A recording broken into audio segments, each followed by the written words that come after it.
Alors, est-ce que j'ai bien fait ce qu'il fallait? Je ne sais pas. Bonjour à tous. Je vous souhaite la bienvenue. On attend quelques secondes avant de démarrer ce webinaire sur les épilepsies et leur retentissement dans le milieu professionnel.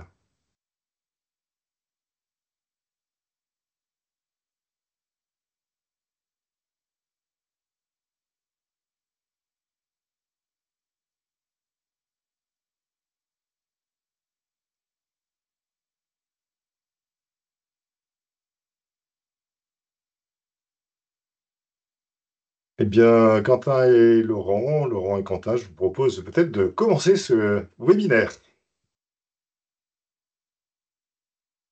Nous étions en train de bavarder. Nous excuses. Bonjour à toutes et à tous. Écoutez, merci d'être présents pour ce webinaire national qui nous revient donc, Quentin et moi-même, d'introduire. En quelques mots simplement, vous précisez que le contexte et la raison pour laquelle on a souhaité vous proposer ce webinaire consacré justement à la question des épilepsies et de retentissement dans le milieu professionnel. L'idée en fait a émergé suite à un Tour de France des handicaps invisibles que nous avons mené en 2024 avec le FIP et au cours duquel en Bretagne nous avons justement traité cette question. Et il nous semblait pertinent de pouvoir en fait saisir cette occasion de le proposer sur un périmètre national et dans un contexte à la fois fonction publique et secteur privé, puisque ça permet de mettre l'accent à la fois sur l'articulation des offres FIP-AGFIP, mais aussi sur un dispositif financé par l'ARS en Bretagne, donc l'équipe ressources épilepsie, qui travaille justement cette question d'articulation, à la fois en accompagnant les personnes, les professionnels, et dans une dynamique partenariale. Donc c'est la raison pour laquelle, encore une fois, sur cette question d'articulation des offres de services qui nous paraît être un peu au cœur aussi de nos missions des deux fonds, il nous paraissait important et intéressant de pouvoir recourir en fait à cette dimension d'équipe ressources épilepsie. Et à cet effet, je tiens à remercier le docteur Clary Cordeau et toute son équipe pour sa mobilisation à cette occasion et au-delà pour l'ensemble de leur action, que ce soit dans la fonction publique ou sur le secteur privé.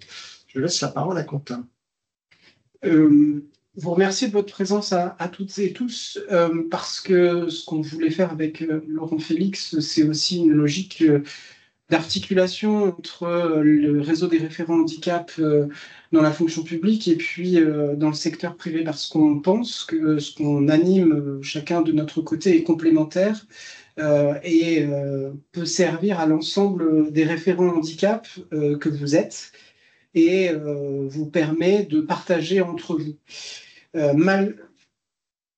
L'idée est complémentaire, l'idée est aussi de vous mettre en relation les uns les autres parce que des parcours peuvent se faire aussi entre fonction publique et secteur privé et des problématiques que rencontrent les uns et les autres peuvent se rencontrer, donc ça nous semble intéressant.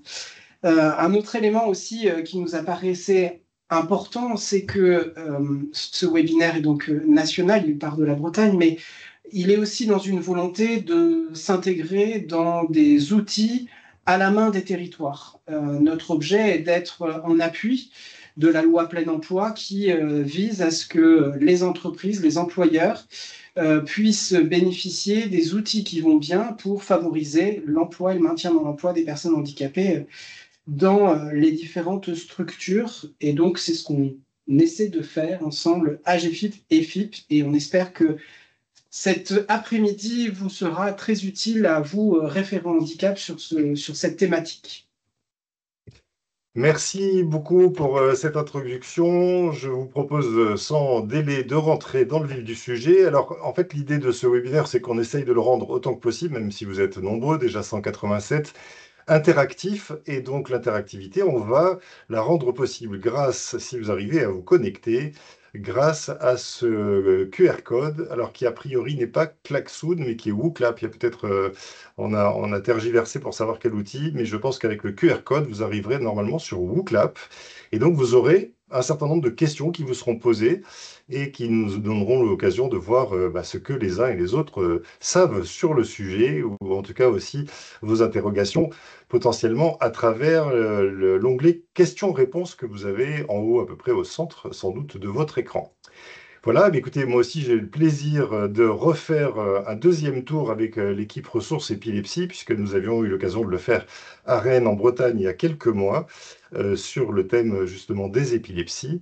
Et donc, j'ai le plaisir de présenter cette équipe, ou en tout cas une partie de cette équipe, Claire Ricordo, Hélène, mais Amine aussi. Et je vais tout de suite laisser à Amine le soin de faire une présentation de cette équipe. Et en même temps, je vous propose de lancer la question 1 pour que vous puissiez prendre le temps d'y répondre pendant que Amine nous fait cette présentation de l'équipe. Alors, Amine, il faut qu'on arrive à vous faire rentrer. Alors, avec le micro, Amine, je vais vous faire tous rentrer. Merci beaucoup, Jérôme. On vous entend, c'est bon. C'est super, merci beaucoup. Bonjour à tous et merci de nous avoir introduits. Donc, nous sommes ravis d'être aujourd'hui avec vous pour ce webinaire sur les épilepsies, les retentissements et les adaptations possibles dans le monde professionnel. Donc, aujourd'hui, avec le docteur Claire Ricordo, qui est la neurologue de notre équipe, Hélène Giga, qui est l'ergothérapeute de notre équipe, et moi-même, qui suis en charge de la structuration du comité des usagers bénévoles et occupant la double casquette de patients partenaires dans l'équipe.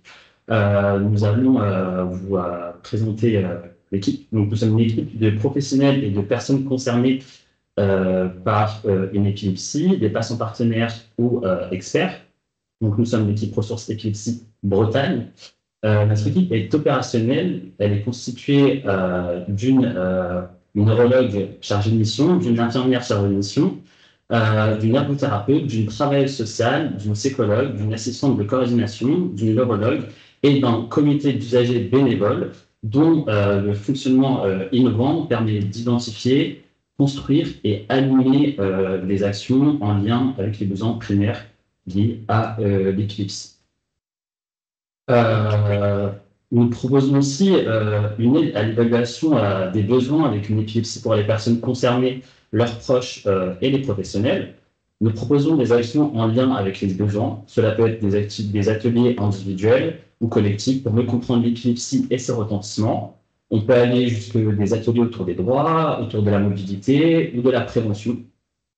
Nous pouvons être sollicités directement par les personnes concernées, leurs proches et les professionnels dès qu'il y a un questionnement autour de l'épilepsie sur tous les territoires bretons. Nous avons un rôle de sensibilisation aussi sur le territoire breton et un rôle de consultation au niveau national. Ce qui est très important pour nous, c'est la vision complémentaire des choses qu'on apporte avec ce partenariat en fait, entre les professionnels de santé et les personnes vivant avec épilepsie. L'accès à notre équipe est direct, sans nécessité de dossier auprès de la maison départementale des personnes avec handicap, sans nécessité de gravité ou de critères. Il suffit juste qu'il y ait un besoin en rapport avec l'épilepsie. Nous sommes financés par l'Agence régionale de la santé et portés administrativement par l'association Calvo-les-Notes. Merci beaucoup Amine. Alors peut-être juste quelques mots sur le rôle que vous jouez au sein de l'équipe ressources épilepsie en Bretagne, tous les trois. Tout à fait. Moi, particulièrement, mon rôle, ça va être de m'occuper en fait du comité d'usagers bénévoles.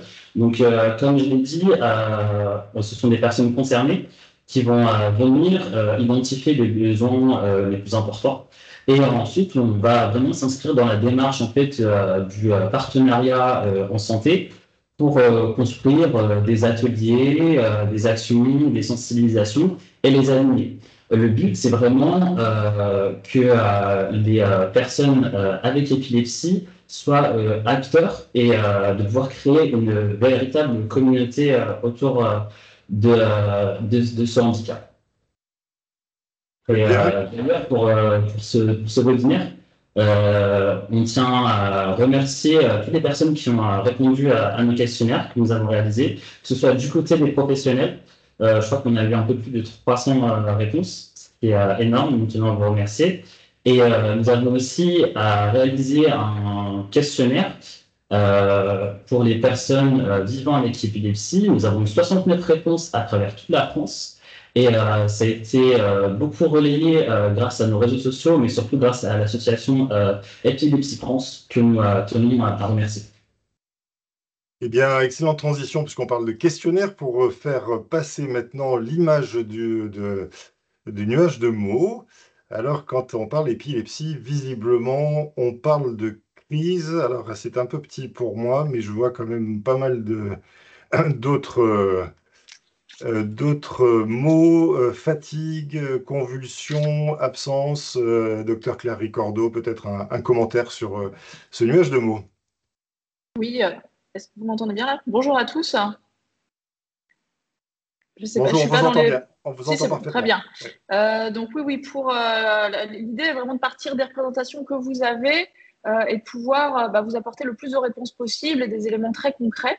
Donc une des choses qui ressort, et c'est un peu prévisible, c'est le mot crise. C'est vrai que c'est ce qui peut caractériser en tout cas la partie visible de l'épilepsie, c'est les crises d'épilepsie.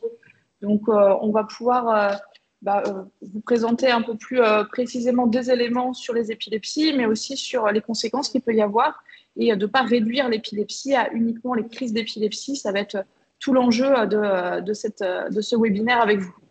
Alors, j'allais vous proposer tout à l'heure une autre question, mais elle est tombée directement dans questions-réponses. Donc, merci. Vous voyez, on contribue les uns et les autres à rendre ce webinaire le plus fertile possible. Existe-t-il des équipes ressources épilepsie dans d'autres régions? Ça a été plus ou moins dit, mais moi, je l'ai décodé parce que je connais la réponse.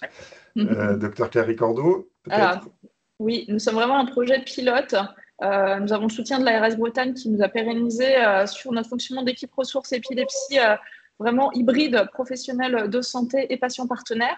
Il y a une autre équipe, mais qui est sur Annecy, qui est départementale, qui est aussi une équipe ressources épilepsie dans la même démarche d'accompagnement des personnes, des pros et des proches autour des épilepsies. Mais ma vocation à développer le modèle sur le plan national, donc n'hésitez pas à appuyer auprès de vos ARS tous en région si vous trouvez que le concept est intéressant. Il y a ça qui est en construction, mais pour le moment, de manière opérationnelle, il n'y a que 2 équipes qui sont en place. Quand on n'a pas vécu cela de près, que ce soit avec un proche ou pour nous-mêmes, l'épilepsie, ça fait parfois un peu peur, ou en tout cas, ça fait remonter un certain nombre de sentiments. Alors, on va essayer de sonder les vôtres avec la question suivante. Sur l'échelle proposée, comment vous sentez-vous à l'aise dans les situations en lien avec une épilepsie? Donc, toujours sur WooClap, pour ceux qui viennent d'arriver, il y avait un QR code. Peut-être qu'il y a un lien, Anna, que tu vas pouvoir passer à ceux qui n'étaient pas là, celles et ceux qui n'étaient pas là. On lance cette question et puis on attend quelques minutes pour que vous puissiez y répondre. Et je vous propose, alors voilà, très bien pour ce QR code que je vous propose de scanner dans les quelques secondes qui viennent pour passer ensuite à la présentation de la manière dont on va conduire ce webinaire à travers notamment 3 étapes. Claire, vous voulez nous en dire un mot ou 3 mots? Donc, on a construit le webinaire en 3 points. On s'est dit que c'était important de vous amener quand même des éléments sur les épilepsies, parce que pour bien comprendre les difficultés, les enjeux, c'est important d'avoir des notions quand même sur ce que sont les épilepsies, comment peuvent être les crises, comment réagir. C'est souvent la mauvaise connaissance de la situation qui va créer la stigmatisation et la peur et l'appréhension. Donc, il y a vraiment un enjeu d'information, de communication autour des épilepsies. On verra ensuite les répercussions qu'il peut y avoir, donc qui vont découler forcément du premier point. Et l'objectif ensuite de vous apporter des clés sur les adaptations, sur les aménagements, les aides possibles, sachant qu'il y a un certain nombre de choses qui ne sont pas si compliquées que ça à mettre en œuvre. Et l'objectif, c'est vraiment d'être sur du pratique et de vous donner des clés et des astuces et des solutions pour améliorer la situation.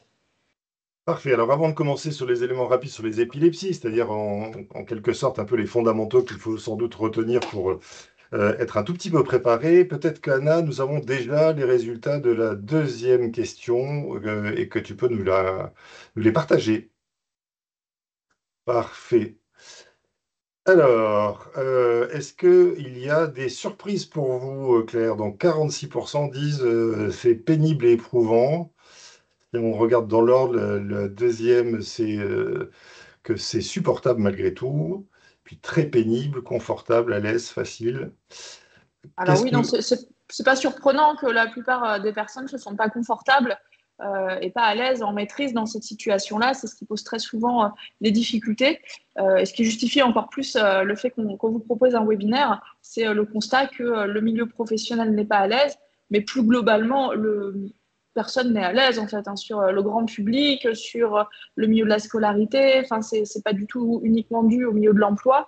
Globalement, les personnes ne connaissent pas bien l'épilepsie et ne sont pas à l'aise dans les situations en lien avec l'épilepsie. Donc, c'est pas surprenant du tout, non. Et l'objectif de ce webinaire, c'est justement de vous donner quelques clés. Alors, avec une première question, je suppose que tout le monde a à la bouche. Qu'est-ce que sont ou qu'est-ce que ne sont pas les épilepsies? Donc, on vous avait interrogé rapidement sur le questionnaire d'inscription. Donc, la grande majorité d'entre vous a bien répondu. C'est en effet une maladie neurologique. C'est une maladie neurologique qui est due à une activité électrique anormale. Donc, le cerveau fabrique normalement une activité électrique. On le fait tous.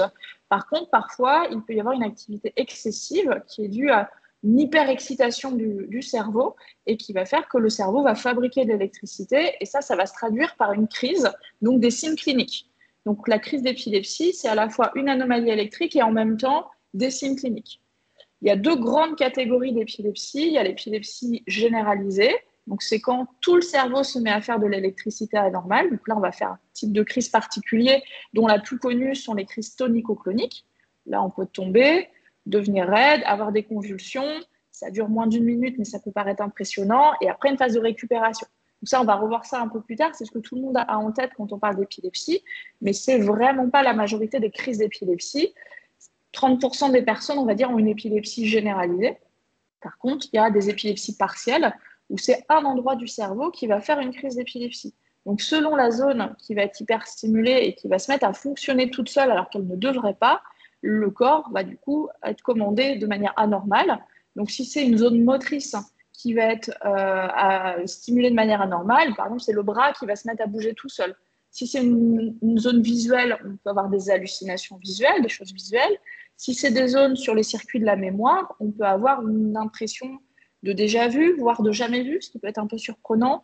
Il y a des sentiments, des sensations qui peuvent revenir et qui nous rappellent quelque chose. Ça, c'est parce que le circuit normal, en fait, est stimulé de manière anormale. Donc, selon la zone qui va être sollicitée, les signes vont être complètement différents. C'est en ça qu'on ne dit plus l'épilepsie, on parle des épilepsies, pour avoir en tête que chaque situation va être très différente et que les signes cliniques vont être vraiment en rapport avec l'organisation au niveau électrique. On a aussi plein de raisons d'avoir une épilepsie. Dès qu'il y a quelque chose d'anormal au niveau cérébral, on peut avoir une épilepsie. Donc ça peut être après un traumatisme crânien, après une tumeur, après une grosse infection, ça peut être une malformation. Il y a un certain nombre de fois où le cerveau est fabriqué comme ça et il y a plein de causes génétiques pour lesquelles il y a trop d'excitabilité. Il y a plein de fois, on ne trouve pas non plus. C'est-à-dire, on fait les examens, on pense qu'il y a quelque chose de pas normal, mais on n'arrive pas à le mettre en évidence. Donc ça aussi, ça peut être une situation. Et selon l'origine, on va dire, de l'épilepsie, on peut avoir aussi des troubles associés en lien avec l'épilepsie. Donc les situations vont être vraiment très variées d'une personne à l'autre. Et c'est important d'avoir un certain nombre d'éléments pour comprendre les répercussions qu'il va y avoir. C'est une maladie qui est fréquente, c'est 1% de la population. Donc, c'est la 3e maladie neurologique la plus fréquente, pas du tout la plus médiatisée et pas du tout la plus connue, ce qui est toujours assez surprenant finalement vu l'ampleur de la situation. Il y a énormément de personnes qui ont une épilepsie et à côté ça, il y a plein de gens qui ne connaissent pas. Donc, c'est assez perturbant. Avec des résultats de prise en charge médicamenteuse ou thérapeutique qui ne sont pas encore très efficaces dans l'épilepsie. Il y a plus de 20 traitements qui existent. Malgré ça, il y a encore 30% des personnes qui, malgré un traitement bien pris, bien adapté, vont continuer de faire des crises. Donc, c'est aussi, ça rentre aussi dans la gravité et la complexité de la situation. Donc, l'enjeu est vraiment de vous montrer que ça ne se réduit pas aux crises.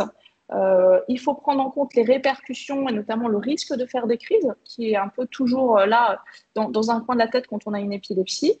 Les traitements, les conséquences aussi des médicaments à prendre en compte, les effets secondaires, le fait de devoir prendre un traitement régulièrement, d'avoir la meilleure hygiène de vie possible, ça fait beaucoup de choses aussi sur les épaules des personnes qui ont une épilepsie. Et la conclusion, et en tout cas la définition actuelle de l'épilepsie ne se réduit plus du tout aux crises.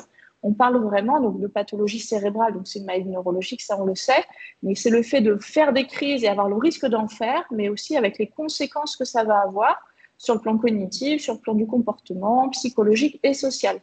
Et avec cette définition-là, on a une visibilité, une vision un peu plus large et un peu plus globale, on va dire, de ce que c'est que d'avoir une épilepsie et de ce que ça peut engendrer au quotidien. Et des premiers impacts. Alors, pour peut-être reprendre en synthèse, vous nous proposiez, je crois, une vidéo Pôle Santé Saint-Jean de quelques secondes qu'on commentera par la suite. Alors, Anna, c'est une si tu veux crise, bien. c'est par rapport à la crise tonico-clonique. Parfait, très bien. Ouais. Une crise d'épilepsie avec convulsion peut être très impressionnante lorsqu'on y assiste. Le premier bon réflexe à adopter est de bien évaluer le temps. Regardez votre montre et retenez l'heure de début de crise. Pendant une crise d'épilepsie, la personne va perdre conscience et chuter. Son corps va convulser et se raidir. Il est aussi possible que son visage prenne une couleur bleutée. Pour éviter que la personne ne se blesse, il est essentiel de la protéger en évitant sa chute et en dégageant l'espace autour d'elle. Pensez également à ouvrir le col de chemise ou libérer le cou pour éviter des troubles respiratoires. Lors d'une crise, la personne va se raidir et il n'est pas conseillé de la mettre en position latérale de sécurité. En effet, cette position a tendance à bloquer l'épaule et pourrait favoriser une luxation. Il est alors nécessaire d'attendre que la personne ait terminé sa crise et que son corps se soit relâché pour la mettre sur le côté. Attention à ne rien introduire dans la bouche de la personne. Restez auprès d'elle et surveillez toujours la durée des convulsions. Il n'est pas possible d'avaler sa langue, il est ainsi inutile de vouloir la retenir. La plupart des crises durent entre 1 minute et 1 minute 30 et se terminent naturellement. Si la personne est épileptique, il n'est pas nécessaire de l'amener aux urgences si la crise est courte et que le patient n'a pas de blessure apparente ou ne s'est pas tapé la tête. Il faudra cependant rester vigilant et noter si d'autres crises se succèdent dans un temps rapproché. Si la crise d'épilepsie dure au-delà de 4 à 5 minutes, il est nécessaire d'appeler les secours. Après une crise, la personne sera perdue, comme sonnée, et il est possible qu'elle n'ait pas de souvenir immédiat sur ce qu'il vient de se passer. Rassurez et calmez-la en lui expliquant ce qu'elle vient de vivre. Bien, quelques éléments très pratiques. On va voir qu'il y a peut-être un autre support, une analyse peut-être claire pour donner de la perspective à cette vidéo que vous pouvez bien sûr aussi retrouver. Ça nous semblait important de vous montrer concrètement, en fait, sur la crise d'épilepsie et notamment sur la crise tonico-clonique. Ça dure finalement en général moins d'1 minute. Donc ça paraît très long, mais c'est pas très long. Et à part éviter que la personne se blesse, il n'y a rien à faire de spécifique. Surtout ne rien mettre dans la bouche. Ça, c'est un des grands messages qu'il faut continuer de faire passer et qui est malheureusement encore très très ancré dans l'imaginaire collectif. Donc on met rien dans la bouche, on attend que la crise se finisse. Et après, comme tout malaise avec perte de connaissance, on met en PLS et on s'assure que la personne récupère. Qu'il y ait une grande fatigue derrière, qu'on ne s'en rappelle pas, tout ça c'est normal. Donc, il y a aussi tout un apprentissage, on va dire, de la conduite à tenir qui peut être intéressant à faire en équipe. Et puis, on a mis le support un peu officiel de la Ligue française contre l'épilepsie. Ça peut être intéressant aussi d'avoir ça un peu en guide et de le relire de temps en temps si on ne sait plus. Là, c'est aussi sur pendant la crise. Alors, on peut imaginer si c'est une crise partielle, s'il n'y a pas d'arrêt de contact et qu'on est toujours bien présent, finalement, il n'y a pas grand-chose à faire à part attendre que la crise s'arrête. C'est bien si on est au courant, si la personne nous a dit avant comment étaient les crises, comme ça, on sait comment réagir et ça va s'arrêter, on peut être fatigué derrière et c'est tout. S'il y a un arrêt de contact ou un risque de chute, on en revient aux éléments qu'on a vus juste avant, essayer de protéger comme on peut. Si on est à côté de la voie publique, essayer de retenir. Si on est debout, retenir pour éviter de tomber. S'il y a des choses qui pourraient être dangereuses aux alentours, les enlever. Mais en soi, il n'y a pas de choses très spécifiques à faire. Ça va s'arrêter. Dans la très, très, très grande majorité des cas. Il y a des cas très particuliers où les crises continues, sont très compliquées. C'est vraiment des cas très spécifiques et pour le coup, les choses sont identifiées, il y a des traitements de secours. Enfin, on n'est pas, je pense, dans les problématiques que vous allez rencontrer dans le monde du travail. Bon, pour autant, effectivement, peut-être que ça vaudrait le coup que chacun puisse télécharger ces quelques éléments clés, calmer, protéger, surveiller, mettre en position latérale, et puis ensuite, après la crise, en tout cas, c'est pour ça qu'on vous le présente. Voilà. Je vous propose maintenant qu'on passe sur peut-être un champ qui est celui qui nous intéresse aujourd'hui en particulier, mais qui rendait nécessaire évidemment de comprendre ce qu'étaient les épilepsies, et qui est le champ professionnel. Alors, il ne vous a pas échappé que pour vous inscrire à ce webinaire, il vous a fallu répondre à des questions. Alors, du coup, l'une des questions, ou peut-être la première qu'on vous posait, c'était quelles sont les principales difficultés auxquelles les personnes avec épilepsie peuvent être confrontées dans leur parcours professionnel. Et voici ce que vous avez répondu. Amine, peut-être quelques commentaires sur ce retour. Est-ce que c'était attendu, inattendu pour vous? Alors, effectivement, c'est très intéressant. Ce qu'on va remarquer, c'est que on va avoir la fatigue, la stigmatisation et la compréhension, donc de la part de la hiérarchie, qui va arriver en premier entre 70 et 60% dans les résultats. Ce qui est quelque peu rassurant, puisque par la suite, on va comparer avec les résultats des usagers. Effectivement, on retrouve la fatigue en première difficulté rencontrée par les personnes vivant avec une épilepsie. Effectivement, la fatigue peut être liée par le type d'épilepsie, le type de crise, mais aussi des symptômes avant, durant et après les crises, mais aussi leur fréquence, puisque la fréquence des crises peut varier en fonction des personnes. Ensuite, on va retrouver les difficultés de mémoire qui, chez les professionnels, est en dernier et qui, chez les usagers, arrive très rapidement en deuxième position. Effectivement, on a certains traitements utilisés qui vont perturber directement la mémoire. On en a d'autres qui vont jusqu'à perturber la parole ou entraîner encore plus de fatigue ou avoir d'autres effets secondaires comme les troubles de la concentration ou de l'attention. Ensuite, on va retrouver une grosse crainte de la stigmatisation qui va avoir un retentissement sur le moral très très important. On va aussi retrouver un accès à l'emploi qui va être plus compliqué, puisque avec toutes les difficultés précédemment mentionnées, en plus, on va avoir une crainte de faire des crises avec une anxiété anticipatoire qui peut parfois mener à des conduites d'évitement, ce qui va compliquer l'accès à l'emploi. Et on va avoir des répercussions qui vont varier selon les situations. Donc, on peut aller sur la mobilité, puisqu'on va y revenir plus tard, mais la conduite pour les personnes épileptiques est soumise à certaines conditions. Donc, ça va créer un défi d'organisation qui est supplémentaire pour les trajets professionnels, mais aussi des difficultés d'accès aux aménagements qui sont essentiels pour le maintien à l'emploi. Et en fait, ce qu'on va se rendre compte, en fait, c'est que c'est pas tant l'épilepsie, en fait, la crise d'épilepsie qui va gêner le plus, mais les difficultés qui sont associées et qui sont autour. Là, on peut voir par exemple un verbatim d'un des résultats de notre questionnaire qui exprime que l'accès est majoritairement limité en fait par les discriminations, le jugement et les incompréhensions. Donc, on se rend compte que c'est vraiment la perception et la stigmatisation qui va avoir un effet le plus important. Alors, épilepsie avec un S et emploi, est-ce possible? Quelle est la situation des personnes qui ont une épilepsie sur le marché du travail? Je vous propose qu'on découvre les chiffres en pourcentage et bien, ils sont éloquents. Commentaires, sans doute, Amine? En fait, on se rend compte que malgré toutes les difficultés que j'ai évoquées précédemment, les personnes épileptiques arrivent à être en emploi. Hein. C'est pas catastrophique. Avec 70% des personnes épileptiques en emploi, on a seulement 10% des personnes vivant avec une épilepsie qui ont une pathologie trop lourde pour pouvoir être en emploi. Cependant, il est important de garder en tête les difficultés mentionnées précédemment, puisque 20% vont exprimer des difficultés répétées ou durables d'accès au maintien en poste. On va retrouver un taux de chômage 2 fois plus élevé, ainsi qu'un sous-emploi de 40%. Absolument. Juste pour compléter, ça c'est bien les données de notre sondage, hein, les 70% des personnes qui ont un emploi et les 10%. Parce que sur la population générale, c'est pas ça. Là, c'est vraiment les retours des questionnaires qu'on a eus. Parfait, merci pour cette précision. Alors, il y a peut-être un certain nombre d'études qui ont été menées, notamment sur les représentations des épilepsies dans le monde professionnel. Je vous propose de le découvrir, savoir ce que les personnes pensent comme ça, naturellement, sans avoir forcément toutes les informations préalables que nous avons eues tout à l'heure. Alors, premier élément.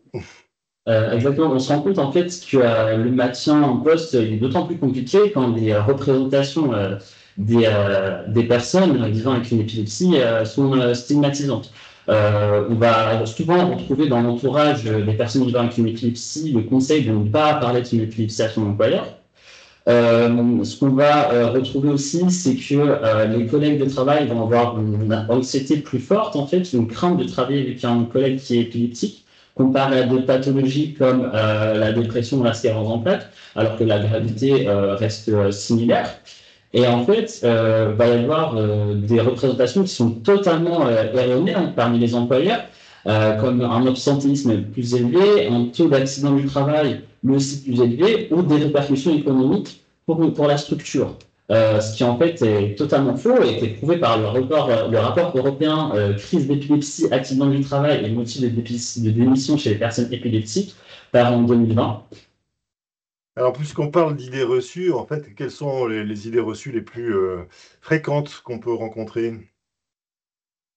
En fait, on va avoir des idées comme une personne épileptique ne peut pas travailler de nuit, travailler sur un écran, ce qui va faire écho à la photosensibilité, travailler en hauteur, risque de chute, travailler auprès de personnes âgées ou dans la petite enfance, la conduite de véhicules ou d'engins, ou l'utilisation d'outils assez techniques, ce qui est tout à Alors, fait pourtant, il me semblait quand même que pour la conduite en engin, il y avait quelques restrictions, peut-être même des métiers réglementés.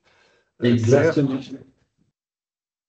Oui, il y a un certain nombre de métiers quand même qui sont réglementés pour lesquels l'accès à l'emploi n'est pas possible quand on a une épilepsie, même si l'épilepsie est équilibrée et stabilisée. Donc ça, c'est important à avoir ça en tête sur l'orientation, la réorientation des changements de profession, tout ce qui est transport de personnes, tout ce qui est sécurité, port d'armes, dans la marine, dans l'armée, dans le secteur aussi pompier. Tout ça n'est pas possible. Et après, des métiers qui seraient dangereux en cas de crise, donc, tout ce qui est plongeur, travailler dans des sous-marins, enfin, ça reste quand même des niches, hein, ça ne gêne pas tant de gens que ça. Par contre, tout ce qui est transport, sécurité, ça peut être un sacré souci quand c'est un projet professionnel. Et il Et y en a général, sur, oui, pardon, en général, donc du coup, il y a une évaluation pour savoir si on a le droit ou pas. Enfin, c'est quoi? C'est un espèce de contrôle? alors sur ces métiers-là, oui, ça fait partie vraiment des textes officiels d'aptitude pour candidater et on ne peut pas rentrer dans la marine, par exemple, si on a une épilepsie. Par contre, il y a un certain nombre d'autres métiers qui sont possibles. Heureusement, il en reste plein d'autres, dont certains pour lesquels il va falloir évaluer la situation. Est-ce que c'est risqué pour la personne ou pour ses collègues selon la situation? Donc pareil, on revient sur le type de crise. Quelqu'un qui fait des crises qu'il sent toutes venir, où il ne perd pas contact, bon, finalement, la situation, elle est relativement sécurisante pour lui et pour les autres. Quelqu'un qui ne les sent pas venir et qui va chuter, le travail en hauteur ne va pas être possible en dehors d'un dispositif particulier de sécurisation, mais globalement, on va dire qu'on ne va pas pouvoir le faire. Tout ce qui est conduite d'engin, conduite professionnelle, bah pareil, on va se poser ces questions-là. On vous a préparé après sur spécifiquement la conduite automobile, donc on y reviendra. Mais après, ça va être à évaluer entre le risque qu'on fait prendre à la personne et à son entourage, notamment ses collègues. Et ça va être l'évaluation avec le médecin du travail, selon les éléments médicaux. Donc là, c'est à la personne de faire la démarche, d'amener son dossier médical et qu'il puisse y avoir une évaluation adaptée selon la situation. Et il y a certaines choses qui sont possibles sans aucune difficulté. Il y en a d'autres pour lesquelles ça peut être compliqué ou selon la situation de l'épilepsie, il y a certains moments où certains postes ne vont pas être possibles, puis d'autres, ça va être plus facile. Enfin, voilà, c'est aussi cette dynamique-là à apprécier, à réinterroger aussi selon la situation, en disant que oui, il peut y avoir des risques. Évidemment, on ne dit pas qu'il n'y a pas de risques. Par contre, il faut pouvoir les évaluer et voir ce qu'on peut proposer. Alors, on a vu qu'il y avait des épilepsies et des impacts très très différents. On a vu également qu'il était non seulement pas impossible, mais qu'une grande majorité des personnes qui avaient des crises, ou en tout cas qui avaient une épilepsie, étaient en capacité de travailler. Alors, si on essaye d'un peu d'inverser, est-ce qu'il est possible d'avoir un handicap quand on ne fait plus de crise d'épilepsie? Eh bien, c'est la question que nous vous soumettons, chers auditeurs, toujours sur WooClap, pour essayer d'avoir une idée des représentations que vous vous faites sur l'épilepsie. Voilà, donc WooClap, peut-être que si jamais Anna, pour ceux qui viendraient de nous rejoindre ou qui nous auraient rejoints après que tu aies présenté ce QR code, je vous propose de le photographier pour pouvoir répondre directement à cette question. Pensez-vous qu'il est possible d'avoir un handicap alors qu'on ne fait plus de crise d'épilepsie? Alors, on a déjà des réponses que Anna nous affiche. Alors, du coup, Anna nous a lancé ça tout de suite et je pense que maintenant il y a un petit biais, c'est que comme on voit qu'il y a une grande majorité de oui, eh ben, on va probablement avoir un chiffre très important. Est-ce qu'on a un handicap? En clair, est-ce qu'on peut avoir une reconnaissance éventuellement même, alors même que ça fait longtemps que nous n'avons pas eu de crise d'épilepsie? Eh bien, merci pour votre engouement à ce questionnaire. Vous êtes déjà presque une centaine à avoir répondu. Je pense qu'on peut commencer peut-être, Claire, à donner une réponse sur ce questionnaire et sur cette question. Pensez-vous qu'il est possible d'avoir un handicap alors qu'on ne fait plus de crise d'épilepsie? Oui, bah c'est vrai que la question, en la posant, on se doutait bien que vous alliez majoritairement dire oui, mais c'est vraiment de lancer ce positionnement-là et cette réflexion-là, de ne pas réduire les crises, l'épilepsie aux crises et le handicap juste aux crises, et de voir vraiment tout ce qu'il peut y avoir autour. Donc, on est plutôt content que vous soyez une grande majorité à se poser la question, en tout cas, du handicap, alors que même la situation pourrait être équilibrée. Et rien que de savoir qu'il y a un certain nombre de métiers réglementés, ça peut créer un handicap d'accès à l'emploi si on a une épilepsie. Donc, c'est important d'avoir ça en tête, et c'est bien si l'ouverture est ainsi faite. Alors du coup, il y a un lien sans doute à faire avec ce que dit la loi justement sur le handicap et sur peut-être les corrélations qu'on peut faire avec l'épilepsie ou les épilepsies.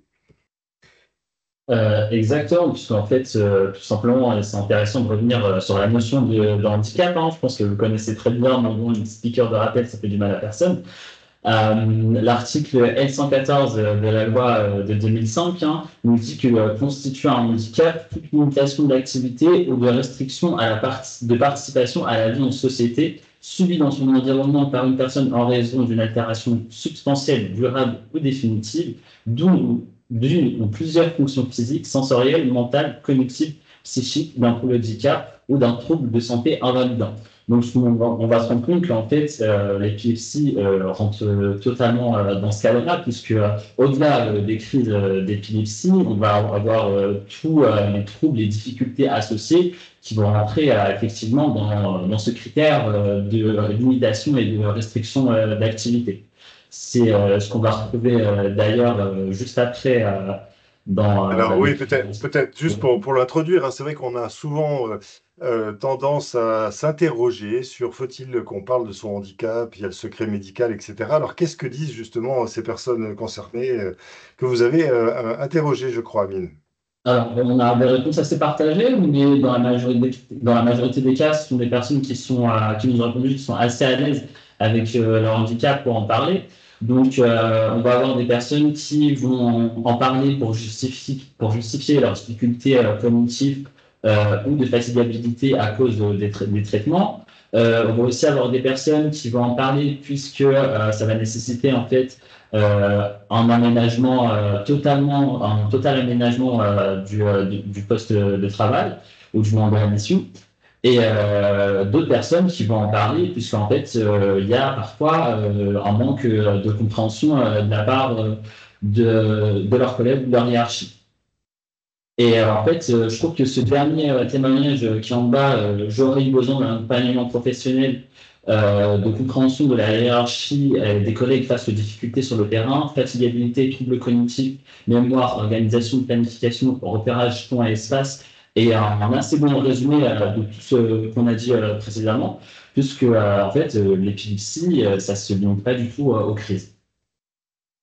Très bien, je fais une petite parenthèse pour répondre aux questions qui étaient posées sur le question-réponse, l'onglet questions-réponses, avec un peu la même intention. Est-ce qu'on va avoir les supports? Est-ce qu'on va connaître? Est-ce que c'est enregistré? Alors oui, le webinaire est enregistré et vous y aurez accès sur le site du FIP et probablement d'ailleurs sur le site de l'AGFIP également. Donc, pas de souci, vous pourrez reprendre ça tranquillement dans un rythme qui vous conviendra parfaitement. Alors, encore, on parle souvent d'un handicap sans apprêter, sans comprendre ou appréhender en tout cas les troubles potentiellement associés. Qu'est-ce qu'il en est pour l'épilepsie? Là, je m'adresse à Hélène Géga. Bonjour à tous. Comme l'a très bien dit Annie, on se rend bien compte qu'au-delà de l'épilepsie, il y a vraiment un véritable handicap invisible qui est associé dans 25 à 75% des cas. Selon les études, on retrouve des troubles psychologiques tels que l'anxiété, les dépressions, la fatigue chronique en lien avec les traitements, mais pas que.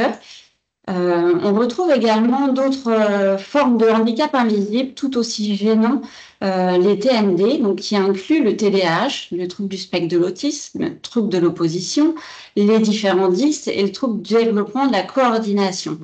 Les dernières études montrent qu'on passe du coup sur risque face à ces difficultés, on passe de 6% de la population générale à 28% pour les enfants avec une épilepsie. On retrouve la même chose pour les adultes, à savoir que même si l'épilepsie est bien contrôlée, stabilisée, néanmoins, il y a très souvent, dans 25 à 40%, des difficultés cognitives qui sont associées, telles que des troubles de la mémoire, de l'attention, de l'organisation. Donc là, ce que ça montre bien, c'est que il y a les crises, mais il n'y a pas que les crises. Et c'est vrai que dans le monde du travail, bien souvent, ces aspects-là qui sont pas connus, qui sont pas visibles du tout, mais qui mettent vraiment en difficulté la personne. On est vraiment dans un handicap qui est très global. Et la particularité, c'est que bien souvent, dans son parcours de soins, la personne n'aura pas eu forcément une évaluation très poussée, très fine face à ces difficultés-là. Du coup, elle aura aussi une mauvaise identification et ce sera très, très compliqué pour elle de verbaliser un petit peu ses besoins. Et ça, c'est quelque chose qui va être une stratégie très importante qu'on va développer par la suite. C'est ce qui est valable pour l'épilepsie ô combien, l'est souvent d'ailleurs sur d'autres handicaps, puisqu'on a tendance à vouloir catégoriser en se disant ça y est, on sait ce que c'est, et du coup on oublie toutes les formes d'impact possibles ou de comorbidité, ou en tout cas impacts qui sont associés souvent à ces troubles, ou d'ailleurs des impacts autres qui amènent des troubles de l'épilepsie, ce que vous avez rappelé tout à l'heure. Alors peut-être qu'on va aller un peu plus loin encore une fois avec une autre question. Pensez-vous que les personnes qui ont eu une épilepsie, font facilement une demande de reconnaissance en qualité de travailleur handicapé? En l'occurrence, pour vous, employeur public ou privé, est-ce que vous avez un certain nombre de personnes qui ont déjà fait cette reconnaissance ou pas? Eh bien, je vous propose de répondre à cette question avant qu'on apporte des commentaires et puis évidemment qu'on voit aussi ce qu'en pensent les usagers à travers les études que vous avez pu mener. Je vous laisse quelques minutes. Ou quelques secondes plutôt. Voilà, la question n'est pas compliquée. Enfin, la réponse plus exactement à la question n'est pas compliquée en tant que telle, puisque là, c'est un choix alternatif. Est-ce que nous avons déjà une tendance, Anna? Alors, en fait, on pense que non. On pense que les personnes qui ont une épilepsie ne font pas facilement une demande de reconnaissance en qualité de travailleur handicapé. Qu'en est-il, Hélène? Eh ben, vous avez tout à fait raison. C'est un parcours qui est très long, très compliqué. C'est vrai que la notion de handicap ne fait pas forcément écho pour les personnes qui présentent une épilepsie. On se rend compte qu'entre l'annonce du diagnostic, il y a plein d'étapes pour amener la personne à pouvoir faire une RQTH. Si on reprend certains chiffres qu'on a pu recueillir auprès des usagers, on se rend compte que pour 50% des usagers, le délai en plus est vraiment trop long entre le moment où je dépose le dossier et où j'ai vraiment les choses qui se mettent en place, c'est trop long. Pourtant, un tiers d'entre eux estiment que la RQTH les a vraiment soutenus dans leur parcours. Donc des démarches qui sont compliquées, ça fait pas forcément sens le formulaire pour eux. Retranscrire tout ce qu'ils ont vécu parfois depuis le petite enfance, c'est compliqué de montrer tous ces signes-là puisqu'ils ont compensé, ils se sont adaptés au maximum. Et puis à un moment donné dans leur vie, ça se déséquilibre et il faut réussir à poser ça par écrit dans un dossier. Donc c'est compliqué et il faut aussi, voilà, les accompagner. Identifier quels sont les leviers, qu'est-ce que concrètement, vous, dans votre situation, la RQTH vous permettra d'obtenir. Alors, il y avait juste un dernier témoignage qui montrait justement aussi que la RQTH aussi, un certain nombre d'usagers le disaient, ça a été un vrai frein lors de l'embauche. Parce qu'on revient du coup sur notre partie vraiment stigmatisation face à la maladie, où là, il va falloir qu'on réajuste à certaines choses. C'est bien le paradoxe. Alors, vous parliez des leviers, justement, passons peut-être justement aux leviers qui sont proposés pour essayer d'améliorer la situation. Oui, alors d'une manière très générale, avant de vous développer toutes les pistes d'amélioration, déjà d'une manière générale, on disait c'est parfois des gens pour lesquels on doit vraiment les accompagner, ces personnes-là, vers une meilleure compréhension de l'épilepsie, meilleure compréhension aussi de tous les troubles associés qu'on a vus avant et les conséquences. Donc avec un accompagnement possible de la personne elle-même, mais aussi du collectif de travail. C'est aussi aider concrètement la personne à évaluer ses besoins, à en parler, et selon le respect vraiment de sa temporalité, c'est ce qu'on disait tout à l'heure, il y a plein d'étapes entre.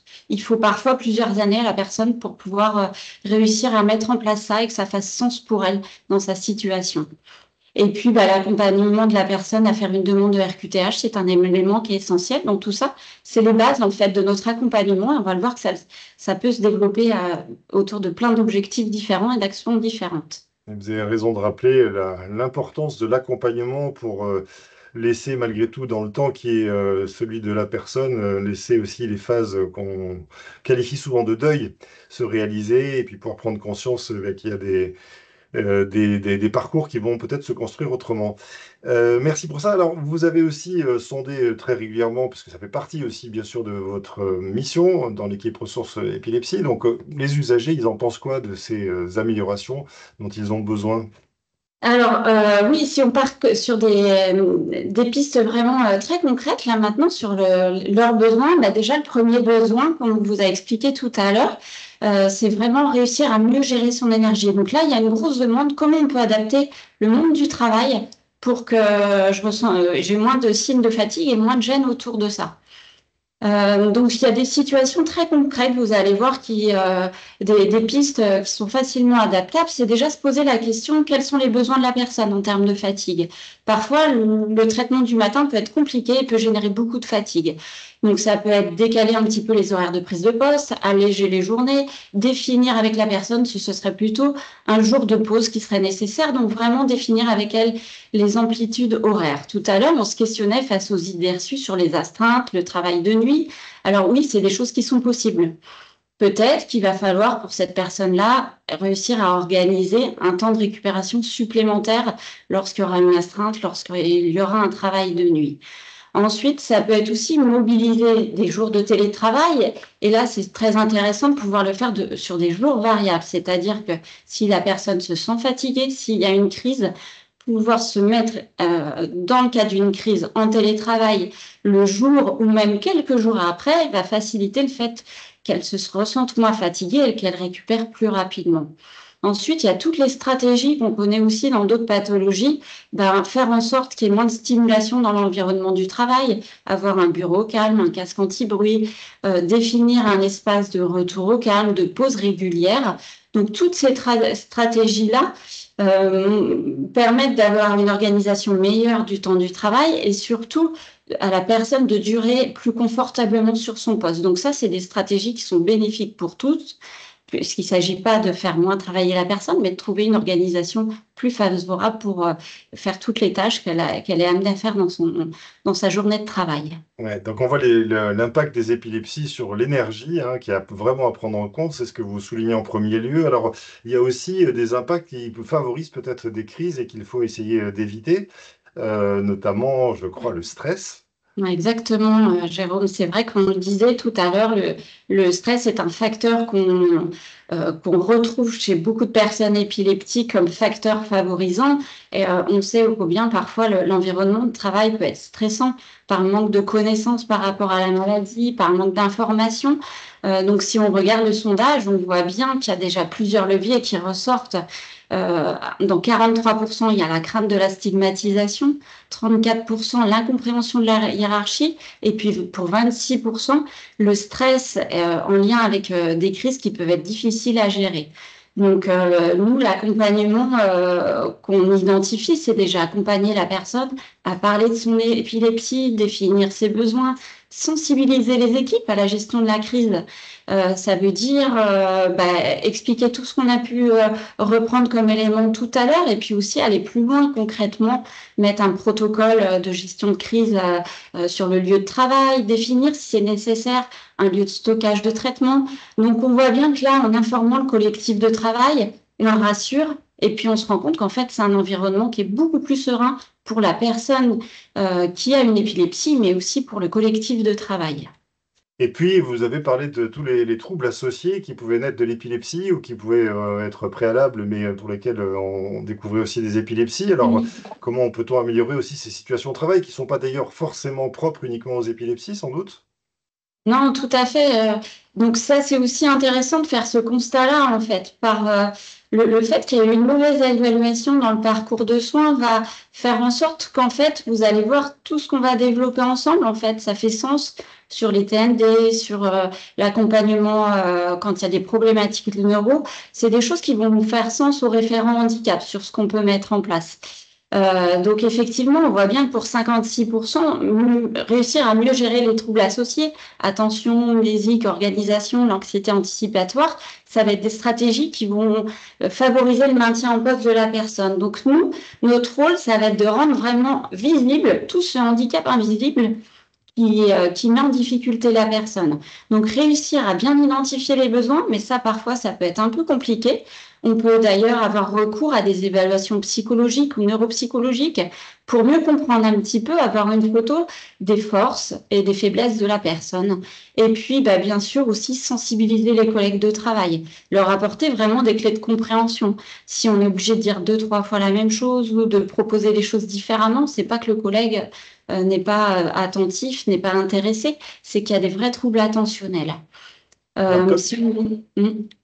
Pardon, non, oui, j'ai envie de dire, alors vous qui êtes un professionnel de l'accompagnement, finalement, un peu, quels sont un peu les processus à proposer aux personnes qui ont une épilepsie et qui sont en situation de travail? Eh bien, ce qui peut être intéressant, c'est d'aller plus loin, au-delà du bilan neuropsy, d'aller vraiment évaluer sur la situation de travail de la personne, les tâches, l'organisation. Ça peut être de proposer une évaluation ergonome ou par un ergothérapeute, réussir vraiment à identifier, accompagner la mise en place d'outils de compensation spécifiques. Donc, faire des préconisations, mais aussi aller dans l'accompagnement de ces outils-là qui peuvent prendre du temps. Ce serait faux de penser que tout se peut faire en une fois. Parfois, il faut vraiment laisser le temps à la personne de s'approprier et de mettre en place ces outils-là progressivement. Donc, comme je le disais tout à l'heure, tout ça, ça fait vraiment écho à plein de stratégies qu'on connaît bien sur les troubles neurologiques, structurer les tâches différemment, proposer des agendas, des checklists, des protocoles sur lesquels la personne va pouvoir s'appuyer dans sa journée de travail et via venir la soutenir. Dans certaines régions aussi, on peut avoir recours à des prestations d'appui spécifiques qui sont proposées dans le cadre des TND, des troubles neuro, et qui associent aussi la vision épilepsie. Donc ça peut être des démarches très intéressantes. On voit que c'est des outils qui fonctionnent bien et qu'on connaît déjà en fait. Il faut juste qu'on arrive à bien identifier ces besoins-là et à recueillir les besoins auprès de la personne. Je laisse en petite parenthèse à Delphine éventuellement le soin de préciser ce que sont ces appuis spécifiques si nécessaire, mais je pense que vous êtes sans doute déjà très au courant ou en tout cas informé sur les différents outils qui sont mis à disposition dans les deux catalogues, que ce soit la GFIP ou le FIP. Voilà, et puis vous parlez de structurer les tâches de travail.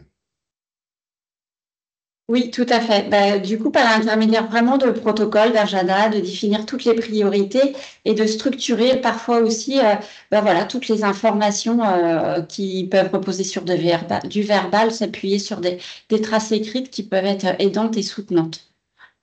Parfait. Alors, d'une manière un peu générale, qu'est-ce qu'on peut reprendre peut-être comme piste d'amélioration? Pardon, vous venez d'en parler. Je vous propose maintenant de regarder le côté accessibilité au travail parce que, en fait, c'est quand même une problématique un peu particulière compte tenu notamment des interdictions, même si elles ne sont pas systématiques, que le docteur Claire Ricordo tout à l'heure a pu nous dire. Alors, pardon, oui, est-ce qu'on est parti sur la prévention des risques de blessures? Non, je suis peut-être allé un peu vite. Alors, je vous laisse aller sur cette question-là et puis on partira tout à l'heure sur la mobilité. Ouais. Alors là, c'est vraiment, voilà, quand la crise, l'épilepsie est encore active, qu'on redoute un petit peu la crise, c'est des stratégies vraiment pour prévenir le risque de blessure dans l'environnement de travail. Donc, on voit bien que Là, il va falloir aussi avoir un accompagnement parce que qui dit adapté dit rendre visible quelque chose. On voit que pour 43%, les personnes ont une crainte de la stigmatisation. Donc, il va falloir qu'on accompagne aussi la personne vers ça, vers cette adaptation-là. Et puis, pour 27%, ils nous ont fait part aussi des difficultés à obtenir des aménagements. Donc, les petites stratégies qu'on peut avoir dans l'environnement de travail, ça va être adapter le poste de travail par des protections de sol, de meubles, des outils saillants, de manière à amortir s'il y a une chute brutale sans réflexe de défense dessus pour limiter vraiment les blessures, les plaies, les traumatismes crâniens. Avoir recours aussi à des équipements adaptés. Donc là, vous avez quelques photos de casques, de systèmes de protection que la personne peut porter dans son environnement de travail. Et puis, d'une manière très globale, on va essayer de favoriser le travail en binôme pour assurer la sécurité de la personne. Si jamais ça, par défaut, c'est pas possible, il y a aussi des stratégies qui permettent d'avoir un équipement de système d'alerte, de détection de chute. Donc, on se rend compte qu'à travers ces adaptations-là, c'est des adaptations qui sont souvent vraiment simples à mettre en place, qui sont peu coûteuses et qui sont très efficaces, mais qui sont très rarement mises en place. Alors du coup, système d'alerte détection de chute, ça me fait poser une question.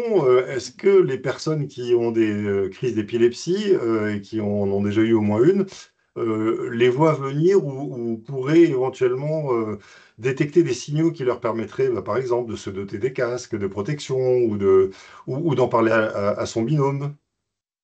Parfois, oui, là, il y a quelques signes annonciateurs pour certains, des petites perceptions qui est vraiment très, très personnel, propre à chacun, qui peut laisser quelques secondes à la personne pour se mettre en protection, alerter, pour se protéger, s'allonger quelque part. Et parfois, ces signaux-là ne sont pas possibles. Donc, du coup, là, c'est quelque chose qui arrive brutalement, sans aucun signe annonciateur. Parfois même, l'entourage ne se rend pas compte que quelques secondes avant l'échange, il y avait quelque chose qui se passait.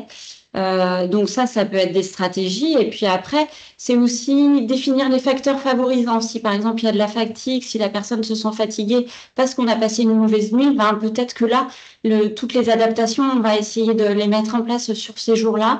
Et puis parfois, on sait quand il y a une crise, ça peut amener une deuxième crise un petit peu à distance. Donc là, c'est vraiment ce qu'on disait à personnaliser et à évaluer avec la personne. Et aussi en fonction de l'environnement de travail, car effectivement, le port d'équipements adaptés est aussi lié, bien sûr, au risque qu'il peut y avoir dans l'environnement de travail.